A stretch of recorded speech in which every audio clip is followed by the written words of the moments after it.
Vamos aprender um pouco a conhecer a nós mesmos segundo a orientação que recebemos na própria Torá. A missão do povo de Israel, porque de fato, mesmo entre os sábios das nações do mundo, esse fenômeno chamado povo de Israel, do ponto de vista histórico, é o mais extraordinário entre todos os povos que existem no mundo. Lev Tolstói, um famoso escritor russo, olhava com espanto e se perguntava como é possível que esse povo seja tão perseguido. Todos querem exterminá-lo. Impérios grandiosos, com os quais ninguém queria se envolver, foram apagados ao longo da história, e o povo de Israel continua, sobrevive e volta a crescer das cinzas. E, na verdade, ao se analisar o povo de Israel de forma objetiva, mesmo pessoas que não têm muita fé no sistema espiritual da criação, sentem que há algo especial nesse povo. Os avanços tecnológicos mais pesados e sérios do mundo têm por trás deles a mente judaica. Os médicos, os cientistas, seja Einstein ou muitos outros. Entre os ganhadores do Prêmio Nobel, os judeus estão presentes sem nenhuma relação com o número real que representam na população mundial. Na população mundial, o povo de Israel representa entre 1,25% entre bilhões de pessoas, há apenas cerca de 15 milhões de judeus. Se entre os ganhadores do Prêmio Nobel houvesse até mesmo 1%, já seria espantoso, mas eles chegam a 23% ou até mais. Isso não é compreensível. O que há no povo de Israel? Como ele consegue sobreviver? E a pergunta ainda maior: por que o odeiam? Afinal, esse povo não é como outras religiões que têm a intenção de conquistar ou fazer guerra santa. As outras religiões têm como objetivo que o mundo todo se converta à sua fé, que o mundo todo se torne cristão, que o mundo todo se torne muçulmano. Algumas até recorreram à força. A Inquisição, por exemplo, quantos matou? Judeus e não judeus, apenas por alegarem que eles não pertenciam à sua religião. O Islã com seu jihad. Já o povo de Israel não tem nada disso. Não persegue os outros e certamente não os massacra se não quiserem se converter. Até o exército do povo de Israel se chama exército de defesa. Não um exército que vai matar ou conquistar. Isso não existe no povo de Israel. Tudo o que se quer é que o deixem em paz e que o mundo todo viva bem. Sendo assim, por que odeiam esse povo? Muitos enigmas, perguntas e perplexidades que o mundo acadêmico tentou decifrar sobre o enigma judaico e não conseguiu. Porque, de fato, no judaísmo se sabe que a razão é espiritual, celestial, com uma missão e um propósito que o santo, bendito seja, destinou ao povo de Israel. É importante também para nós, como judeus, saber nossa missão e nosso papel. E mesmo quem não é judeu, é importante que saiba o significado do povo de Israel, porque há pessoas no mundo que acham que o ideal judaico é que toda a humanidade se torne judia, ou que há um ideal judaico de exterminar e matar quem não é judeu. Deus nos livre. Pensar assim é ignorar que o mandamento "não matarás" está na Torá, e todo ser humano, não importa se é judeu ou não, é igualmente protegido por esse princípio. Quando o povo de Israel combate seus inimigos, é segundo a regra: se alguém vem te matar, antecipa-te e mata-o primeiro. Mesmo que seja um judeu que venha te matar, antecipa-te e mata-o antes que ele te mate. Mas jamais, Deus nos livre, porque o povo de Israel tem algum interesse em ver a destruição das nações do mundo. Para entender as respostas a essas grandes perguntas, vamos começar justamente com as palavras de um homem que não era judeu, que chegou a alcançar o nível de profecia, Bilam. A Torá mesma conta que Bilam recebeu forças espirituais imensas, a ponto de Balaque, rei de Moabe, quando o povo de Israel saiu do Egito, ter contratado seus serviços para que viesse amaldiçoar Israel, pois ele lhe disse: "Eu sei que aquele a quem você amaldiçoa, a sua maldição pega." E ele falava com Deus, e Deus veio a ele em sonho à noite. À noite, o santo, bendito seja, veio e falou com ele. Ele foi agraciado com grandes forças espirituais. Só que, como todo ser humano, ele tinha livre-arbítrio. Podia usar essas forças para o bem ou para o mal. E ele as usou para os piores fins. Em vez de usar esses poderes espirituais para se elevar e elevar os outros, ele os usou para amaldiçoar. Mesmo em sua vida pessoal, sua moralidade era muito baixa. Mas vale a pena ouvir o que esse homem, em sua profecia, diz sobre o povo de Israel. É conhecido o versículo, muito citado: "Eis que este povo se levanta como leão e se ergue como leoa." Essas palavras vêm da profecia de Bilam. Bilam disse essas palavras sobre o período que antecede os dias do Messias, que, no fim das contas, este povo se levanta como leão e se ergue como leoa. Vamos observar outro versículo da mesma profecia em que ele disse aquele versículo: este povo se levanta como leão. A profecia que ele proferiu foi contra sua própria vontade.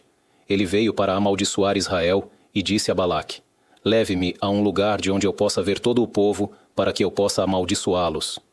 A visão tem uma influência mais poderosa. O olhar tem uma espécie de radiação. Então, junto com a fala, ele estava certo de que poderia destruir Israel. Mas quando repousou sobre ele o espírito de profecia, ele falou palavras opostas. E Balaque ficou furioso com ele e lhe disse: para amaldiçoar meus inimigos eu te chamei, e eis que você os abençoou ricamente. Eu te paguei para amaldiçoá-los, e você os abençoa? Ainda por cima, acrescenta bênçãos e profecias boas para eles? E ele lhe responde: eu te disse desde o início, o que Deus colocar na minha boca, isso eu direi. Não depende de mim. Ou seja, as palavras que ele disse vinham de uma fonte celestial superior, mas saíram da boca de Bilã, que não era judeu. E ele disse o seguinte: pois do cimo das rochas eu os vejo, e das colinas eu os contemplo. Contemplo também é uma das palavras que indicam visão, como um olhar direto. Eis que este povo habita só, e entre as nações não será contado. Ou seja, nessa profecia, ele diz a Balaque, que o contratou para amaldiçoar Israel: eu vou te contar quem é esse povo. Do cimo das rochas eu o vejo. Tsur é uma rocha, uma montanha elevada, mas também uma rocha forte e sólida. Do cimo das rochas eu o vejo, e das colinas o contemplo. Qual o sentido dessa duplicação? Afinal, toda a profecia de Bilaam está cheia de metáforas, como um povo que se levanta como leão. Isso é uma comparação, como se fosse um leão. Então, o que são essas rochas e colinas aqui? Diz o Alshai: do cimo das rochas se refere a Avraham, conforme está escrito: escutem-me, vocês que buscam a justiça, que procuram o eterno. Olhem para a rocha da qual vocês foram talhados, e para a cova do poço de onde foram cavados. Olhem para Avraham, seu pai, e para Sara, que os deu à luz. Ou seja, do cimo das rochas. Ele diz: eu vejo de onde eles vieram, dos patriarcas, Avraham, Itzaque e Yaakov. Como foi dito sobre Avraham, que o santo bendito seja, disse por meio do profeta Isaías ao povo de Israel: vejam de onde vocês vieram, olhem para a rocha de onde foram talhados, de qual montanha, de qual rocha vocês foram extraídos. Dele saíram todas as gerações futuras de Israel. Então, do cimo das rochas eu os vejo, quer dizer, vejo de que rocha forte, de qual montanha eles vieram, que são Avraham, Itzaque e Yaakov, os patriarcas. E das colinas o contemplo, são as matriarcas. Ele diz: vejam de onde eles vieram, essas pessoas. Isso também exige explicação. O que importa quem é o avô ou o pai do avô? E se foi Avraham, nosso patriarca? O que isso tem a ver conosco? E ele continua: eis que este povo habita só, e entre as nações não será contado. Esse povo que veio dos patriarcas e das matriarcas tem uma característica única. É um povo que habita só, e entre os povos não será contado. Também isso exige explicação. Mas primeiro comecemos com a questão da linhagem do povo de Israel, de Avraham, Itzaque e Yaakov, de Sara, Rivicá, Rahel e Léa. O que há de especial no fato de o povo de Israel ter vindo dessas pessoas? E isso também nos traz uma lição de vida, mesmo fora do nosso assunto. Também para o próprio povo de Israel é uma lição moral profunda. Às vezes, uma pessoa enfrenta um desafio, de raiva, de desejo, uma dificuldade com a qual ela lida. Um quer fumar, outro tem outros tipos de lutas pessoais. Para si mesmo ele diz: eu sei que isso não é certo, mas é o que eu sou. E continua com isso. Pergunte a ele: você gostaria que seus filhos ou netos fizessem o que você faz? De jeito nenhum. Eu quero que eles sejam bons. Então por que você continua nesse caminho que você sabe que não é bom? Aqui há um princípio dito por Rav Haim de Volojin, com base em uma Mishnah do Tratado Avot, que contém uma lição de vida que dá muita força para qualquer luta interior que temos conosco. Diz a Mishnah: 10 testes passou Avraham, nosso patriarca, e em todos permaneceu firme, para revelar o quanto Avraham, nosso patriarca, era querido aos olhos do Eterno.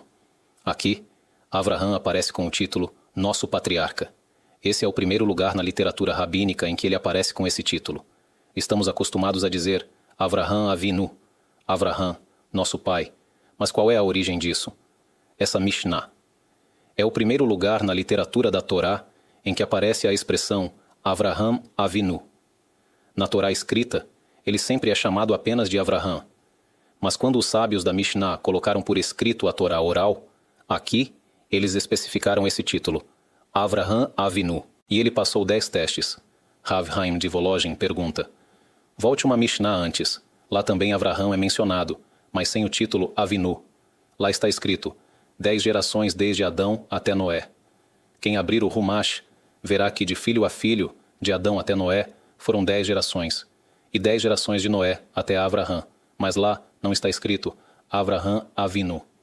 Já na Mishnah seguinte, 10 testes passou Avraham Avinu. Por que aqui de repente ele recebe o título Nosso Pai? Diz o Rav Haim de Volozhin. Aqui foi dito até Avraham, e não até Avraham Avinu. Ou seja, quando a Mishnah fala das gerações anteriores a Avraham, ela não o chama de Nosso Pai. Mas mais adiante, quando menciona os testes de Avraham, já o chama de Avraham Avinu. E por quê? Ele quer dizer com isso o que está escrito no versículo. Quem anda com integridade é um justo, felizes seus filhos depois dele. Sobre esse versículo, diz Rav Haim de Volozhin. Está escrito que a pessoa que anda com integridade, um justo, isto é, alguém que corrige a si mesmo, que anda com retidão, com honestidade, nos caminhos da justiça, é chamado de justo em seus atributos e nas mitzvot, e seus filhos depois dele serão felizes. E por quê? Explica Rav Haim. Se você trabalha sobre uma determinada característica, por exemplo, você tem um problema com raiva e começa a trabalhar nisso.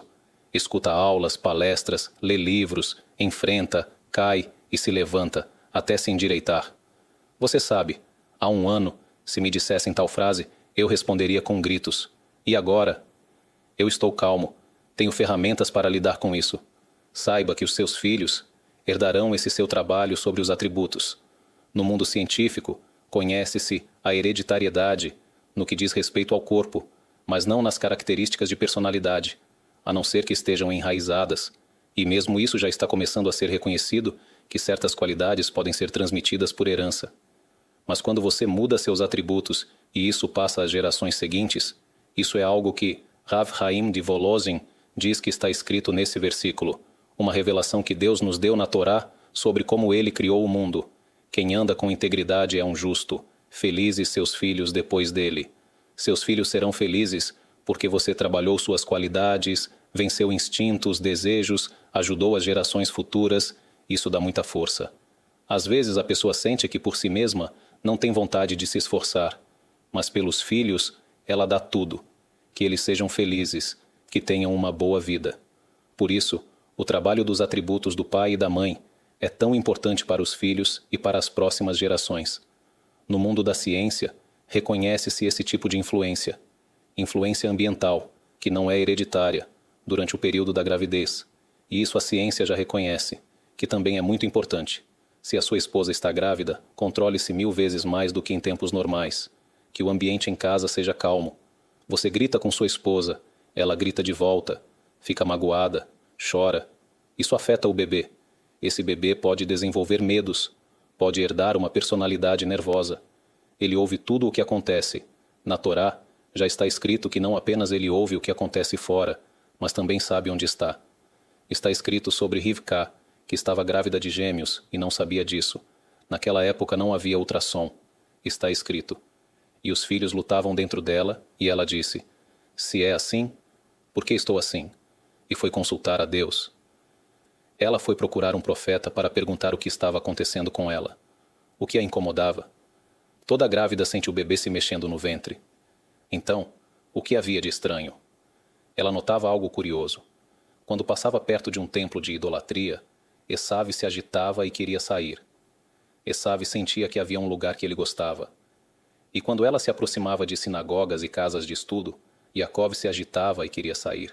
Ela não entendia. Esse filho é justo ou perverso? Quais são suas inclinações? Toda pessoa pode se corrigir depois, mas qual é o impulso natural dele? Ele ama a idolatria? Ele ama a casa de oração? Então ela foi perguntar e lhe responderam, 2 povos há no teu ventre, e 2 nações se separarão das tuas entranhas. Você está grávida de gêmeos, Cada um irá por um caminho diferente. E assim ela se acalmou, entendeu que havia dois. Mas vemos que o feto sente até se a mãe vai à sinagoga, ou, Deus nos livre, ao cinema, à praia mista, ou lugares assim. Isso influencia o bebê. Tudo o que os pais quiserem que seja bom para o filho, devem cuidar com muito rigor durante a gravidez. Isso é algo evidente. Até a ciência reconhece que há uma influência externa sobre o bebê. Ainda não reconhecem que ele sabe onde está, mas sabem que ele ouve a música que os pais escutam. Ele ouve sons. Após o nascimento, no livro A Próxima Revolução, trouxemos pesquisas que mostram. Constata-se que o feto lembra da música que ouviu durante a gestação. Ele gosta mais dessa música. Há mulheres que me contaram que quando o bebê se agita durante a gravidez, sentem que ele está completamente inquieto. Elas colocam uma aula de Torá e ele se acalma. Escutam uma palestra e o bebê se tranquiliza. Ouvi isso de muitas mães que testemunham o mesmo. O bebê é influenciado pelas sensações da mãe, pelo ambiente externo. Mas aqui, Rav Haim de Volozhin diz, com base no versículo, quem anda com integridade é um justo. Felizes seus filhos depois dele. Se você trabalha seus atributos, seus filhos ganharão com isso. Terá filhos mais refinados, mais calmos.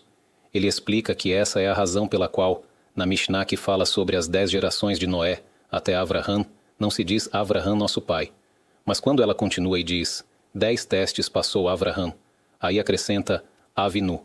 Por que dizer isso? Porque todos os testes que Avraham enfrentou, isso também te ajuda. Ele superou esses testes. Ele é teu pai em todos esses testes. Para você, será mais fácil vencê-los. Vamos ler suas palavras. Pois todas as qualidades nas quais o justo se esforçou e alcançou conquistas. Ele escreve isso sobre o versículo que mencionamos. Seus filhos depois dele, nelas essas qualidades estão naturalmente embutidas. Isso já lhes chega como natureza. Assim eles já nascem. E com um pouco de conhecimento, eles alcançarão isso. Se esforçarem um pouco, já atingirão aquilo em que o pai investiu no trabalho sobre seus atributos. Assim como vemos com clareza que muitos judeus se sacrificam pela santificação do nome de Deus. E isso está gravado em nós desde nosso pai Avraham, que se entregou por sua fé em Ur-Kasdim. Qual foi a primeira prova de Avraham? Nimrod lhe disse, ou você se curva à estátua, como todos. Ele era o único que acreditava em Deus. Todos ao seu redor eram idólatras. Ou, temos aqui uma fornalha de fogo, e você será queimado nela. No livro sobre arqueologia bíblica, trouxemos achados de Ur antiga. Foi encontrada a cidade de Avraham Avinu, uma cidade de 4.000 anos atrás. Descobriram essa cidade e viram que realmente havia ali um forno com ossos humanos. Constatou-se que havia ali um sistema de queimar pessoas em fornalhas. E os sábios dizem que Nimrod lhe disse, ou você serve à idolatria, ou eu te queimo. E Avraham Avinu respondeu, pode me queimar, eu não traio Deus. Ele não sabia que seria salvo. Foi lançado ao fogo e sobreviveu. Os sábios dizem sobre o versículo em Shir Hashirim, temos uma irmã pequena. Quem é essa irmã pequena que ainda não apresenta sinais de maturidade? E quem pergunta, o que faremos com nossa irmã no dia em que for falado dela? Os sábios explicam, trata-se de Avraham Avinu, quando Nimrod quis lançá-lo na fornalha. Houve um debate no tribunal celestial. Temos uma irmã pequena. Ele ainda não demonstrou fidelidade a Deus. Portanto, é como uma menina que ainda não apresenta sinais de puberdade. Assim também, Avraham ainda não havia provado que é fiel a Deus. O que faremos com nossa irmã no dia em que for falado dela? Quando agora quiserem lançá-lo ao fogo, fazemos um milagre e o salvamos. Pela natureza, o fogo queima a carne. Fazemos um milagre ou não fazemos, já que ele ainda não provou suficientemente sua lealdade? Esse foi o primeiro teste. Qual é o versículo seguinte? Depois de o que faremos com nossa irmã, no dia em que for falado dela, vem. Se for como muralha, construiremos sobre ela uma torre de prata. Se for como porta, a reforçaremos com uma tábua de cedro. Essas palavras são a resposta do santo, bendito seja, ao tribunal celestial. Se ele for forte como uma muralha, construiremos sobre ele uma torre de prata. Prata não queima no fogo, vamos salvá-lo. Mas se for como uma porta, que oscila, cheia de dúvidas, para alguém assim não se fazem milagres. A reforçaremos com uma tábua de cedro. Madeira de cedro, se lançada ao fogo, queima. Avraham respondeu e disse, esse é o versículo seguinte. Sou uma muralha e meus seios como torres. Sou uma muralha. E digo que também os filhos que sairão de mim nas gerações futuras serão como torres sobre a muralha, fiéis ao Criador. Então fui aos seus olhos como quem encontra paz. O santo, bendito seja, fez paz entre o fogo e a carne, e Avraham Avinu foi salvo. Esse foi o primeiro teste. Depois, Deus lhe diz: sai da tua terra, e farei de ti uma grande nação. Você será rico. Vá para a terra de Israel. Avraham deixou Harã e foi para Israel, e havia fome na terra. Não havia o que comer. Abandonar tudo para subir à terra de Israel, nas condições da época. Até hoje não é simples mudar de país, deixar a família, abandonar tudo. Naquela época era ainda mais difícil, com jumentos e camelos. Ele fez isso. Veio para a terra de Israel, e há fome. Mas você disse que eu seria rico. Avraham Avinu não só não questionou a Deus onde estavam suas promessas, como nem sequer em pensamento essa pergunta lhe passou pela mente. Porque quando alguém tem fé clara em Deus, nem sequer pensa nisso. É o Criador. Quem é você para questionar? Ele sabe melhor do que você o que faz. Mas estou vendo o contrário. Você está vendo o contrário. Mas a realidade é determinada por ele, não por você.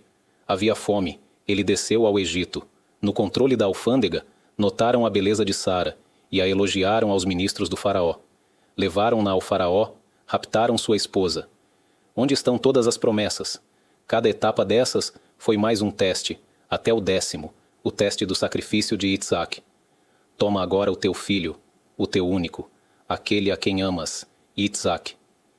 Rav Haim de Volozhin diz: quando ele superou todos esses testes, isso já foi gravado em nós. Por isso, hoje é mais fácil para um judeu entregar sua vida pela santificação do nome. Para Avraham, foi difícil, mas ele suportou, e isso passou para as gerações seguintes. Assim ele continua. Todos os 10 testes serviram para aplainar o caminho diante de nós. Também aqui há uma lição para nós. Às vezes a pessoa se decepciona com o que aconteceu. Por que Deus fez isso comigo? Eu queria que tivesse sido diferente.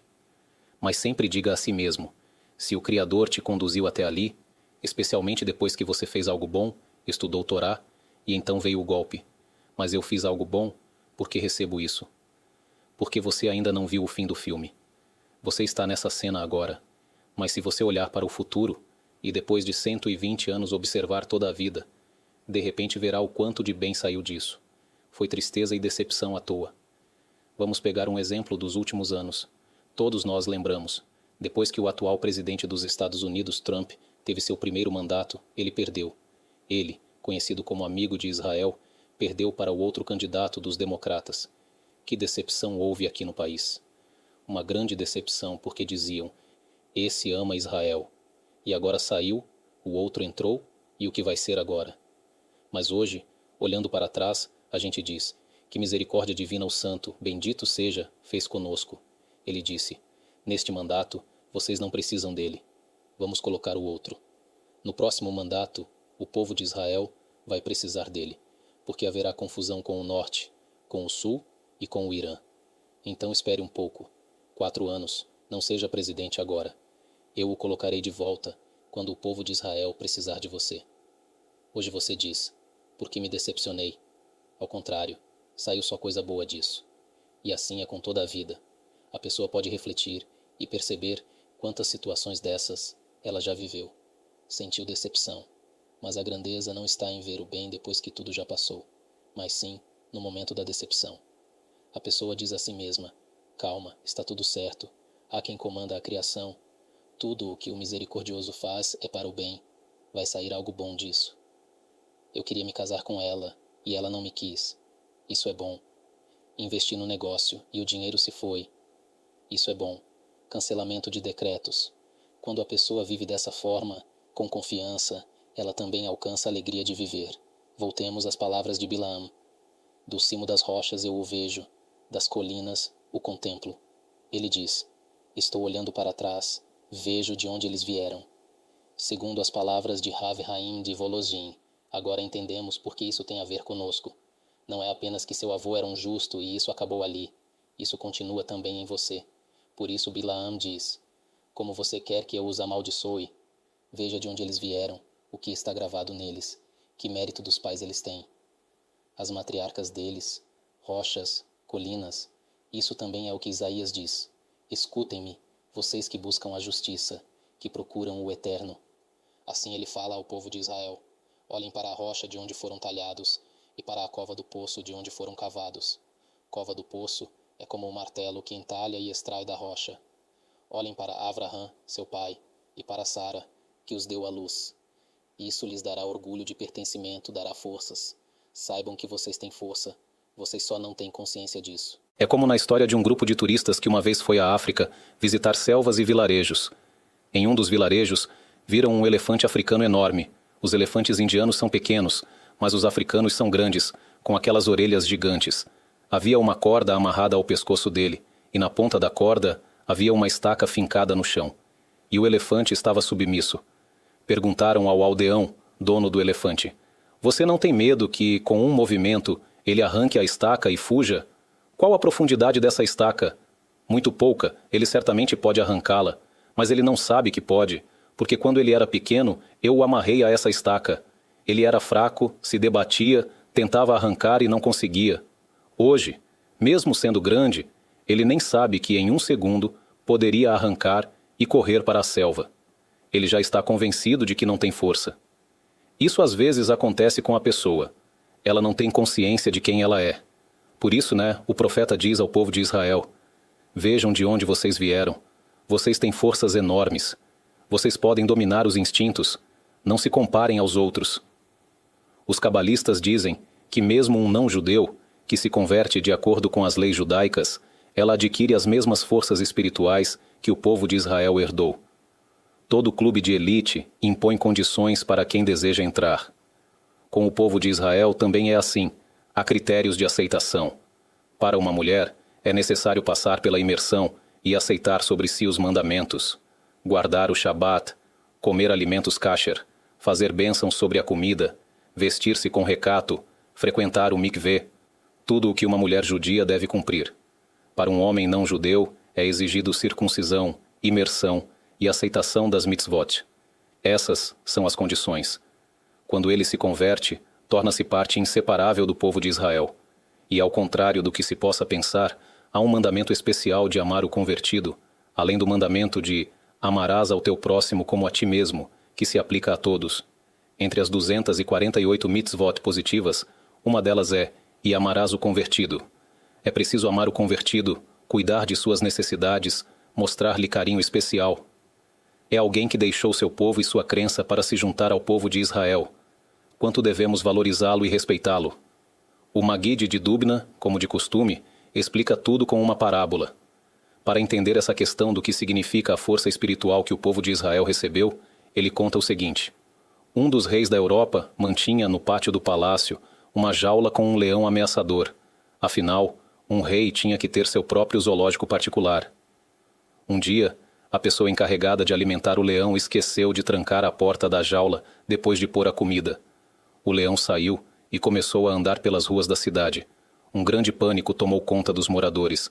Todos se trancaram em casa, subiram para os telhados, olhavam pelas janelas e gritavam, aterrorizados. O rei convocou uma reunião de emergência. O que vamos fazer? Lembrou-se de um general que, embora já idoso, era muito valente e poderoso. Mandou um servo passar pelos becos até encontrá-lo e dizer: o rei disse que um leão escapou. Precisamos de uma solução. O general respondeu: não é problema, dá para resolver com facilidade. Chamou seu filho, de 23 anos, também forte e musculoso, e disse: há um leão solto. Vá capturá-lo e devolva-o à jaula. O filho saiu imediatamente às ruas, procurou o leão, perguntando às pessoas: onde viram ele? Aqui, ali. Todos apontavam. Ele encontrou o leão. Aproximou-se devagar, com jeito. O leão o golpeou. Ele revidou. Lutaram até que ele amarrou o leão e o levou de volta à jaula. Quando chegou diante do rei, que já estava sentado com toda a corte, pronto para lhe dar um grande prêmio por ter salvado a cidade e arriscado a vida, ao lado estavam o general e sua esposa, a mãe do rapaz. O rei o homenageia e o elogia com grandes palavras, e todos veem que, do ombro até o braço, o rapaz tinha um arranhão. O leão o havia ferido. Todos o admiraram ainda mais. Você foi ferido por um leão, brigou com ele, e ainda assim venceu. Mas o pai, o general, Ao ver o arranhão, levantou-se com raiva, foi até ele e lhe deu um tapa no rosto. O que é isso? O rei perguntou. O que você quer dele? É um leão. O arranhão é compreensível. Você esperava o quê? O general respondeu. Vou explicar ao rei por que estou bravo com ele. O senhor se lembra de quando eu era jovem? Todas as missões mais difíceis o senhor confiava a mim. E eu sempre tinha êxito. O senhor me nomeou comandante da unidade mais secreta, mais poderosa, aquela em que era extremamente difícil ser aceito. E eu fui o comandante, treinei todos eles. Um dia o senhor me disse que havia bandidos na floresta, que aterrorizavam todos os que passavam por lá. Assaltavam, matavam, saqueavam, e o senhor me deu a missão de ir combatê-los com meus soldados. Embora fossem cruéis, fortes e poderosos, eu fui para lá com 30 soldados. Encontramos os bandidos e começou a batalha. Naquela época era espada, golpes para cá, golpes para lá. Um caía morto, outro caía ferido. No fim, todos os bandidos estavam mortos, e também todos os soldados. Quem sobrou? Eu e o líder dos bandidos, com uma máscara no rosto, imponente e poderoso, e nós dois lutamos com espadas. Foi muito difícil vencê-lo. No fim consegui derrubá-lo no chão. Quando fui cravar-lhe a espada, ele tirou a máscara do rosto, e vi que era uma mulher. Agora matar uma mulher? Então tirei a espada e ela se levantou. Sentei-me para conversar com ela. O que é isso? Perguntei. Ela contou que havia crescido numa família em situação difícil, e os bandidos perceberam que ela era valente e forte. Foi subindo até se tornar líder deles, mas agora todos estavam mortos. Ela não sabia o que fazer. Conversei com ela. Por que você precisa dessa vida? Isso não é vida. Saia desse caminho. Ela respondeu. Já pensei muito nisso, mas não tenho como sair. Disse. Eu vou te ajudar. Em resumo, ele a resgatou de lá, orientou-a, colocou-a no caminho certo, e ele diz, esta é minha esposa, que está sentada aqui. E de nós dois, como está escrito no versículo, e deste bezerro saiu este filho, nasceu esse nosso filho. E ele diz ao rei, entende agora de quem ele nasceu? Se ele recebeu um arranhão de um leão, tem que levar um tapa, porque vindo de alguém como eu, e de uma mulher como essa, nenhum arranhão é admissível. Disse o Magui de Dubna. É isso que o profeta diz ao povo de Israel. Olhem para a rocha de onde foram talhados. Vejam de onde vocês vieram. Que força vocês deveriam ter. Quem é o pai, quem é a mãe. Então vocês podem superar a má inclinação ao mal, se apenas acreditarem em si mesmos, que realmente são capazes. Agora passamos à missão do povo de Israel. Essa é a explicação de por que, na verdade, Israel recebeu essa tarefa descrita em Isaías. E te dei como luz para as nações. O que significam essas palavras? E te dei como luz para as nações? Qual é a missão do povo de Israel? No judaísmo, é sabido que a missão histórica do povo de Israel é conduzir a humanidade à perfeição humana e à correção do mundo. Essa é a missão histórica do povo de Israel. Assim como existe uma locomotiva que puxa todos os vagões, o povo de Israel tem como missão erradicar do mundo o mal da idolatria, e nisso, o povo de Israel teve um enorme sucesso. Todo o mundo era idólatra. O povo de Israel recebeu a Torá e ensinou que há um único Deus. Naquela época, não havia cristianismo nem islamismo, e com o tempo, o povo de Israel foi educando a humanidade. Hoje, quase não há mais no mundo pessoas que cultuam ídolos como antes, que faziam uma árvore, um boneco e se curvavam diante dele. Ou toda aquela tolice da cultura antiga de Roma e Grécia, que acreditava em inúmeros deuses. Havia um deus da guerra, uma deusa da fertilidade, e todos esses deuses brigavam entre si, e eram cruéis. Que histórias horríveis eles tinham. Quem conhece um pouco os relatos mitológicos romanos, gregos ou egípcios sobre seus deuses, tudo era disputa, crueldade, coisas horríveis. E o que isso causava na humanidade? Se essa era a crença deles, que o Deus deles podia ser cruel com outro Deus, ou trair sua esposa divina, então também eu, como ser humano, posso ser cruel, posso trair. O mundo afundou num abismo de maldade, crueldade, escravidão. O povo de Israel erradicou esse mal. Essa é a missão histórica, conduzir o mundo à fé num único Deus. Então, o primeiro estágio foi o estágio cristão. Nesse ponto, eles deixaram de adorar uma estátua concreta, mas pegaram um ser humano e o transformaram em divindade, o que, segundo o judaísmo, também não está certo. Um ser humano não pode ser uma divindade. Há um só Deus, que não tem corpo nem aparência de corpo. Portanto, não faz sentido dizer que ele teve um filho, pois a glória dele enche toda a terra, como a luz que preenche todo o mundo. Não que o santo, bendito seja luz, mas ele está presente em todos os lugares. E não que ele esteja dentro do mundo, mas o mundo está dentro dele. É como uma comparação com uma esponja de banho mergulhada em um oceano. A esponja é pequena, insignificante, mas está saturada de água. Assim é toda a criação em relação ao Criador. A glória dele enche toda a terra. Por isso, não cabe dizer que ele tenha um filho. Depois veio o Islã, que foi mais um avanço. Os muçulmanos, ou nem todos sabem disso, não veem em Jesus uma divindade como fazem os cristãos. Eles o veem como uma pessoa importante, o respeitam, mas não o adoram como um Deus. Mais um avanço. Quantos muçulmanos existem hoje? 1 bilhão. Tudo isso veio do povo de Israel. Toda essa transformação na forma de pensar da humanidade veio do povo de Israel. Mas também no Islã há um erro. Eles interpretam que não matarás não se aplica em determinadas situações e ainda consideram como mitzvah matar quem não pertence à religião deles, o que certamente é contrário à vontade de Deus. Alguém que usa o nome de Deus para matar outra pessoa está violando os 10 mandamentos, o mandamento de não matarás. A missão, o papel histórico do povo de Israel é erradicar o mal da idolatria, erradicar a crueldade e todo o conceito de escravidão. Naquela época, havia senhores e escravos, e todos aceitavam isso, até os próprios escravos. Eles sabiam. Assim como existem animais e seres humanos, existem escravos e senhores. Não há o que fazer. Nasci escravo. É isso que tenho que aceitar. O povo de Israel, ao sair do Egito, foi o primeiro a romper com essa lógica. Mesmo aqueles que lutaram contra a escravidão na América, declararam que quem os inspirou foi o povo de Israel, que saiu do Egito e proclamou o que é a escravidão. Você é um ser humano. Você não deve ser controlado por outro ser humano. Só o Criador governa os seres humanos, não uma pessoa sobre outra. Essa mensagem foi trazida pelo povo de Israel. As boas qualidades, a erradicação da crueldade.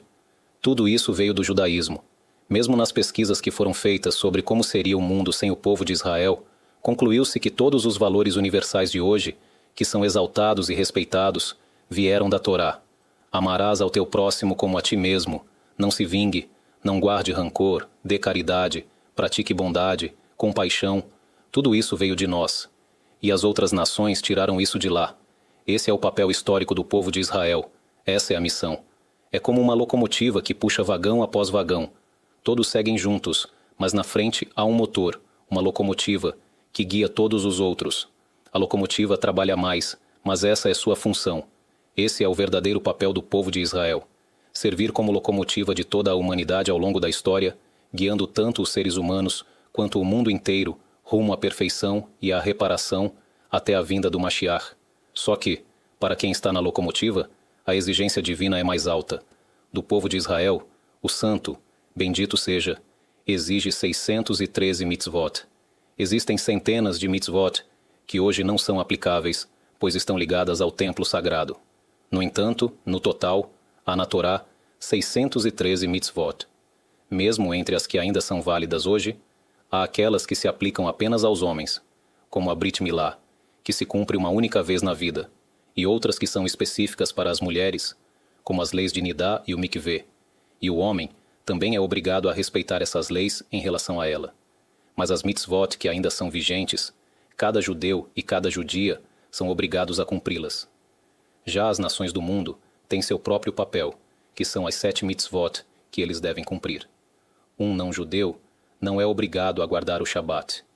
A Torá não exigiu isso dele, mas exigiu dele as 3 transgressões mais graves da Torá, aquelas cujo julgamento é morra e não transgrida, e que também se aplicam aos não-judeus: idolatria, relações sexuais proibidas, como com a mãe, a irmã, a mulher casada. Todas essas são proibidas também ao não-judeu. E assassinato. Ele não pode matar, e certamente não pode fazê-lo em nome de Deus, como alguns se enganam. Essas são 3 das 7 mitzvot. As outras 4: comer um membro arrancado de um animal vivo, blasfêmia contra Deus, chamada de bênção de Deus, com linguagem inversa, ou seja, uma maldição. Mesmo quando o não-judeu sofre uma tragédia, não deve blasfemar contra Deus. Deve reconhecer que Deus sabe o que faz. Não roubar. Estabelecer um sistema de justiça para resolver disputas civis, para manter a paz entre as pessoas. Essas são as 7 mitzvot que os não-judeus devem observar. E a missão do povo de Israel é convencer as nações a cumpri-las. Não temos como missão convencê-los a se converter, mas temos, sim, a missão de convencer a guardarem essas 7 leis fundamentais. Se um não-judeu disser, mas você terá o mundo vindouro, receberá grande recompensa, pois está na locomotiva, e eu estou no vagão. Também terei recompensa, mas quero como você. Diga a ele, sem problema, venha, converta-se, junte-se ao vagão. Não há problema em entrar na locomotiva. No povo de Israel não existe racismo, não existe impedimento de sangue para se unir a Israel. A questão é que para isso é necessário uma conversão, uma mudança na estrutura espiritual da pessoa, uma conversão verdadeira segundo a Torá. Aí, a pessoa adquire a estrutura espiritual do povo de Israel. Mas ele não é obrigado. Quando um não-judeu deseja se converter, inclusive é advertido, hoje você profana o Shabat, e não será punido nos céus. Mas se você se converter, será considerado judeu, e se profanar o Shabat, será punido. Pense bem, você realmente quer se converter? Não é como outras religiões que dizem, basta vir e se converter ao cristianismo ou ao islamismo. No judaísmo não é assim. A nossa Torá é divina de verdade, que dá a orientação correta. Com isso, podemos entender a continuação do versículo de Bilã. Eis que este povo habita só, e entre as nações não será contado. O que significa habita só? Os comentaristas da Torá explicam esse versículo por 2 caminhos. O primeiro caminho fala sobre a elevação especial a qual o povo de Israel está destinado no futuro. É isso que Bilã vê, que no fim das contas eles habitarão sós, ou seja, não se misturarão com os outros povos e não trocarão sua fé por outra. Isso é o que significa um povo que habita só, entre as nações não será contado, ou seja, o povo de Israel preserva sua identidade única, mesmo que tentem forçá-lo a abandoná-la. Mesmo que digam a um judeu, converta-se ou morrerá, ele responderá, eu permaneço judeu. Faça o que quiser, mas eu não abro mão da minha fé. Esse é um significado. O segundo significado, que também é verdadeiro e se soma ao primeiro, é que habita só significa que o povo de Israel não deseja o mal de outros povos. Ele vive à parte, sem ambições de dominar os outros, e não cobiça o que pertence às demais nações. Pelo contrário, no templo sagrado, durante a festa de Sukkot, eram oferecidos 70 sacrifícios em nome das 70 nações do mundo, com o objetivo de trazer abundância e bênçãos para toda a humanidade. O povo de Israel deseja que haja paz no mundo, que todos tenham sustento e bem-estar. Esse conhecimento coloca as coisas em ordem e nos ajuda a entender porque justamente nós fomos escolhidos. O que significa a frase que nos escolheste entre todos os povos? Alguns veem isso como arrogância, mas olhe o restante do versículo. E nos deu sua Torá. Ou seja, fomos escolhidos para ensinar à humanidade a instrução divina. E por que justamente nós? Por mérito do nosso ancestral.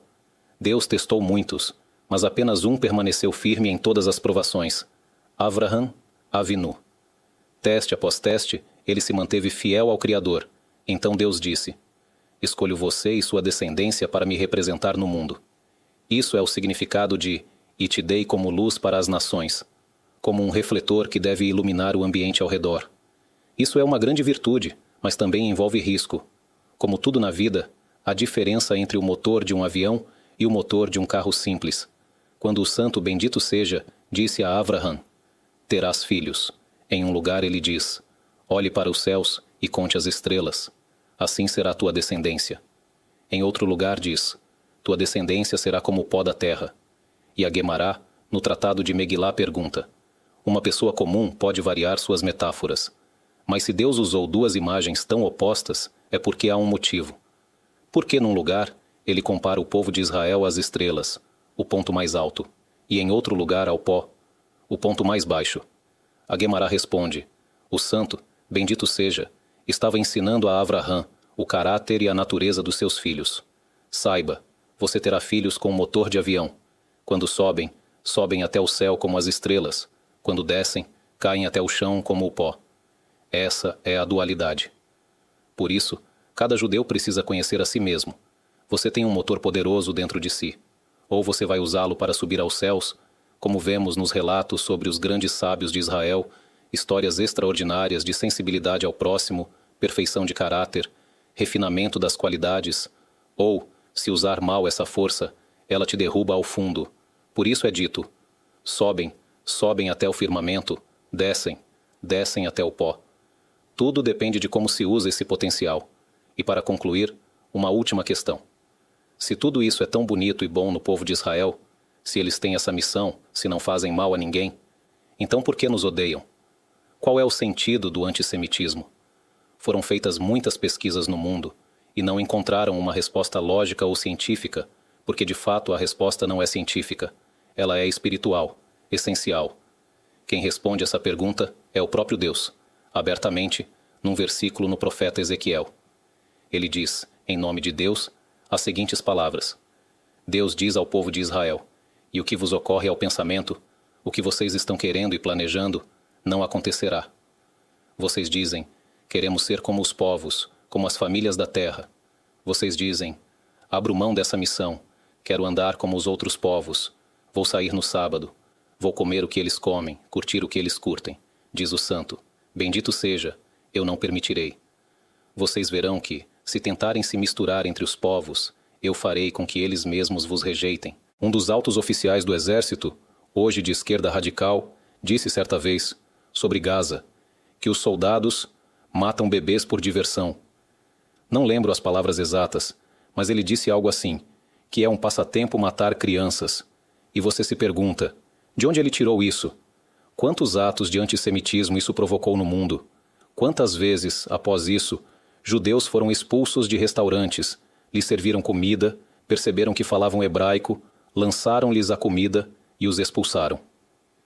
É estranho, esse homem, quando estava no exército, lutava contra os inimigos de Israel. O que aconteceu com ele?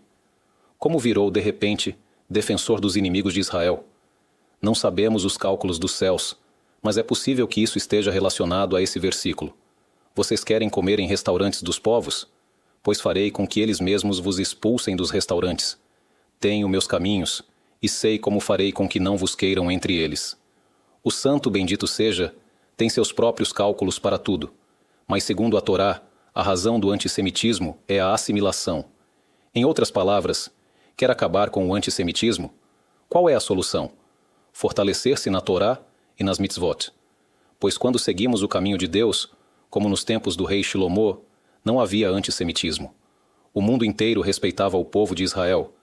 Todos viam o povo de Israel como deveriam vê-lo, um povo que beneficia os outros, que ajuda a todos. Que paz havia, que unidade. A rainha de Sheba veio com presentes, encantou-se com Shilomó. Hiram, rei de Tiro, ajudou na construção do templo, mandou tudo o que era necessário. O mundo admirava o povo de Israel, e é assim que deveria ser. Mas quando tentamos nos assimilar a eles, o santo, bendito seja, faz com que eles nos rejeitem. Contamos uma vez uma história que ouvi de um rabino de uma comunidade nos Estados Unidos. É uma história com uma lição de vida profunda, sobre algo que aconteceu com ele mesmo. Ele é hoje o rabino de uma comunidade muito respeitada e também muito rica. Ele contou que, quando era criança, era sobrinho do rabino da geração anterior, que faleceu sem filhos.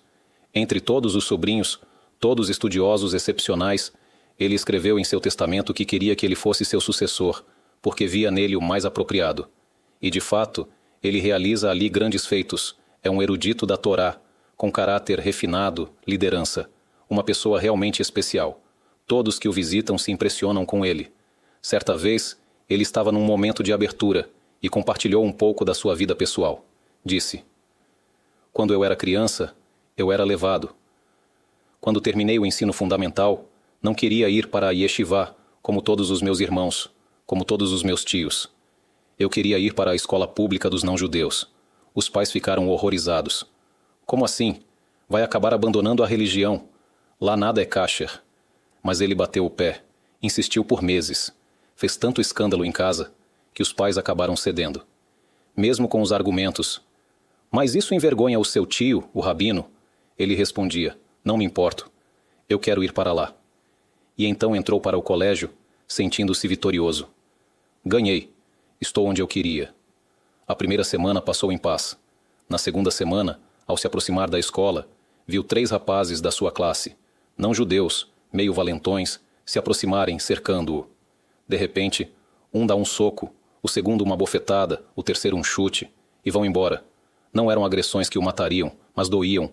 Era uma humilhação. Ele correu atrás deles chorando. O que eu fiz para vocês? Por que estão fazendo isso comigo? Nenhuma resposta.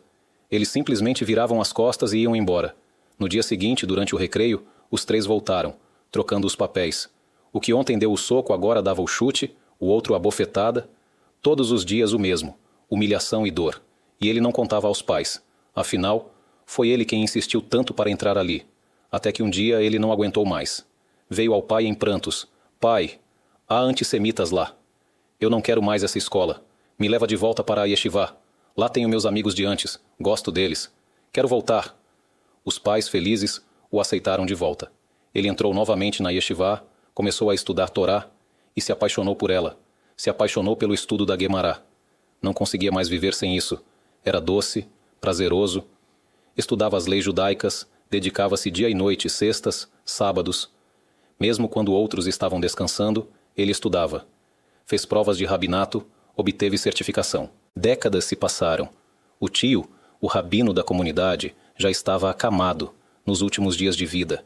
Meses antes, ele já havia escrito no testamento que aquele sobrinho seria seu sucessor. Disseram ao sobrinho: "O tio está te chamando." Ele entendeu. O momento de despedida havia chegado. Chegou até ele, e o tio já havia lhe dado todas as instruções sobre como conduzir a comunidade. Mas agora parecia querer algo mais. Ele se sentou ao lado do tio, que segurou sua mão e perguntou: "Você se lembra, quando era criança, onde queria estudar?" "Sim, lembro. Foi uma bobagem infantil." "Onde você queria estudar?" "Numa escola não judaica." "E por que não continuou lá?" "Fui. Mas havia meninos antissemitas, me batiam. Graças a Deus. Hoje agradeço a Deus por aquilo. Foi por causa deles que hoje estou na Torá. Caso contrário, talvez eu teria me desviado do caminho." O tio então lhe diz: "Saiba, fui eu quem paguei $100 por cada soco, cada tapa, cada chute, e pedi que não fizessem mais do que isso. Nada além, só isso, e fossem embora, sem crueldade." Ele conta: "Peguei a mão do meu tio, beijei e disse: 'Muito obrigado. Você salvou minha vida.' E quando ele me contou isso, eu lhe disse: 'O que o santo bendito seja faz conosco, o seu tio fez com você.'" É o versículo. "O que vos ocorre ao pensamento não acontecerá. Vocês querem ser como os povos? Não permitirei. Vocês vão tentar se misturar e eu farei com que eles vos empurrem de volta ao caminho certo." Numa aula como essa, que fala sobre o povo de Israel, é apropriado encerrar, especialmente neste período, com o último versículo que Moisés disse ao povo de Israel antes de seu falecimento, as últimas palavras que saíram de sua boca antes de subir ao Monte Nevo e falecer ali. "Feliz és tu, Israel, quem é como você, povo salvo por Deus, o escudo da sua ajuda e a espada do seu orgulho. Teus inimigos te negarão, e tu pisarás sobre os seus altos." Temos aqui uma promessa, as últimas palavras de Moisés, de que o povo de Israel deve ser feliz. Feliz és tu, Israel. Quem é como você? Onde mais existe algo assim no mundo, que o santo bendito seja está contigo? Mesmo que pareça haver mísseis e que tudo esteja perdido, confie em Deus. Você é um povo salvo por Deus, que é o santo bendito seja, a espada do seu orgulho. É uma espada da qual você pode se orgulhar. Existem espadas em que a pessoa não sabe se vai vencer ou perder, mas essa é uma espada da qual se pode orgulhar. Você não precisa ter medo. E teus inimigos te negarão, e tu pisarás sobre os seus altos. Que possamos merecer em breve a redenção completa, com bondade e misericórdia. Amém.